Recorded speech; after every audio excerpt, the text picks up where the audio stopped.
Hello everyone. In this problem, a glass full of water has a bottom of area 20 centimeter square, top of area 20 centimeter square, height 20 centimeter and volume half a liter. So we have to find the force exerted by the water on the bottom, and in second part, considering the equilibrium of water, we have to find the resultant force exerted by the sides of the glass on the water. तो इस question में हमें जो force निकालना है वो lower part पे निकालना है, जिसका एरिया जो है वो 20 सेंटीमीटर स्क्वायर दिया है। तो सबसे पहले इस कॉलम के ऊपर अगर हम प्रेशर देखें तो वो इस सिलेंड्रिकल शेप की वजह से होगा, राइट। तो सबसे पहले हम क्या करते हैं, इस सिलेंड्रिकल शेप का प्रेशर निकाल लेते हैं, जो कि H height which is 20 centimetre तक है, राइट। तो जो प्रेशर होगा वो होगा P naught plus rho G H, ठीक है।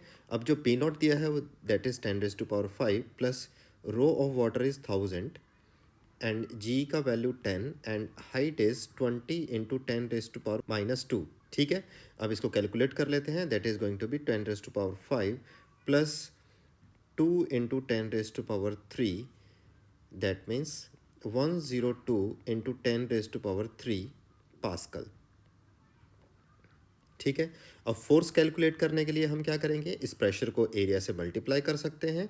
तो pressure into area is force, तो इसकी जो वैल्यू होगी वो हो जाएगी 102 into 10⁻3 into 20 centimetre square, that is in metre it is going to be -4। तो इसको जो कैलकुलेट करके आएगा वो आएगा 204 Newton. So this is a solution for first part.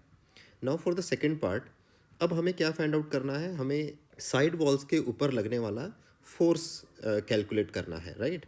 अब देखिए, ये जो बीच का कॉलम है, ये जो प्रेशर लगाएगा वो 20 सेंटीमीटर स्क्वायर एरिया के ऊपर लगाएगा, राइट। अब जो ये रेस्ट ऑफ द पार्ट में जो वाटर है वो साइड वॉल्स के ऊपर प्रेशर लगाएगा।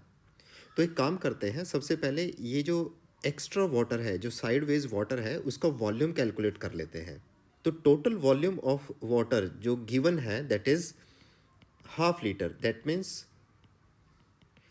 500 क्यूबिक सेंटीमीटर। अब देखिए, जो सिलेंड्रिकल शेप का वॉल्यूम होगा, let's say that is V C is going to be 20 centimetre जो है वो बेस एरिया दे रखा है, इनटू अगर उसको हाइट से मल्टीप्लाई करेंगे तो ये आ जाएगा 400 क्यूबिक सेंटीमीटर। तो जो रेस्ट ऑफ द वाटर जो साइड्स के ऊपर प्रेशर एक्सर्ट करेगा, वो उसका जो वॉल्यूम होगा वो आ जाएगा V minus V C, that is 100 centimetre cube, ठीक है। अब इस वॉल्यूम की वजह से लगने वाला फोर्स कैलकुलेट किया जा सकता है। Let's say this is V R, that is remaining volume of the water. अब देखिए, अगर मैं इस वी आर को डेंसिटी ऑफ वाटर से मल्टीप्लाई कर दूं तो वो क्या आ जाएगा, वो मेरा आ जाएगा mass of this 100 cubic centimetre, right. अब देखिए, जो वाटर का जो डेंसिटी होता है वो होता है 1 ग्राम पर क्यूबिक सेंटीमीटर। दैट मीन्स अगर मैं इसको 1 से मल्टीप्लाई कर दूं तो ये 100 ग्राम के बराबर आ जाएगा।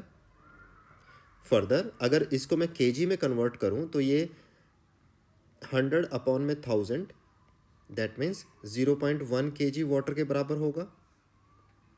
अब इसी मास को, that is V R into rho of water को अगर मैं जी से मल्टीप्लाई कर दूं तो जो वैल्यू आएगा वो आएगा 0.1 इंटू 10, दैट इज़ 1 न्यूटन।